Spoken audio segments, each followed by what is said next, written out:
हमने ऑफर क्या किया या हमने उनको ऐसी क्या पिक्चर दिखाई कि वो ये तैयार हो गए कि उस वक्त तो इलेक्शंस के लिए उनको वोट चाहिए था, उस वक्त उनको एक हाइटेंड सिचुएशन चाहिए थी, उस मौके के ऊपर मोदी साहब कहें कि मैं पाकिस्तान जा रहा हूँ? क्या सिर्फ अमन की आशा थी या कुछ और? नहीं, अमन की आशा नहीं। मैं एक कॉन्टेक्स्ट बयान करूंगा और मैं आपके जवाब का भी मैं आपका जवाब देता हूं। एक कॉन्टेक्स्ट बयान करना बड़ा जरूरी है यहाँ पर।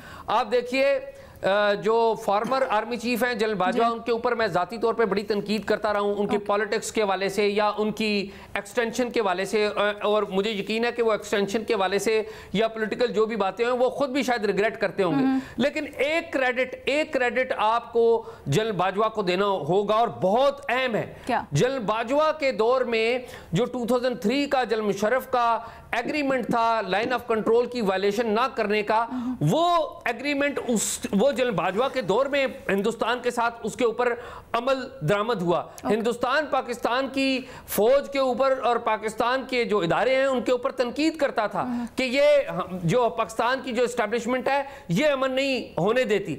लेकिन जनरल बाजवा के दौर में ये हुआ कि जनरल बाजवा ने स्टेप्स लिए। एक तो ये कि उस मायदे पर अमल दरामद किया कि लाइन ऑफ कंट्रोल पर आप देख लें कुछ नहीं हुआ, और दूसरा ये जो पीस प्रोसेस हो रहा था इसमें जनरल बाजवा की पूरी अप्रूवल थी, जनरल बाजवा की पूरी सपोर्ट थी। और अगर जनरल बाजवा को तारीख में याद रखा जाएगा, मैं आपको बता रहा हूं, तो उसमें एक बात बड़ी अहम है और वो ये पॉजिटिव वाले से मैं बात कर रहा हूं कि वो ये थी कि पाकिस्तान और इंडिया का पीस हो जाता। और आपको पता है कि उस दौर में जो मिलिटेंट ऑर्गेनाइजेशंस थी, जमातुद दावा और भी बहुत सारी, वो सारी बंद हुई है। कभी सोच सकते थे आपके बंद होती? तो जो हमने उनको ऑफर की थी, मेरी जहां तक मालूमात है एट दैट टाइम वो जो बैकडोर चीजें हो रही थी, जहां तक मेरी मालूमात है उसके मुताबिक तो यही था कि जो वो इकदाम करने जा रहे थे हमने उसके ऊपर ज्यादा कोई रिएक्शन नहीं करना था, बाद में ये चीजें सेटल हो जानी थी जब मिल बैठते।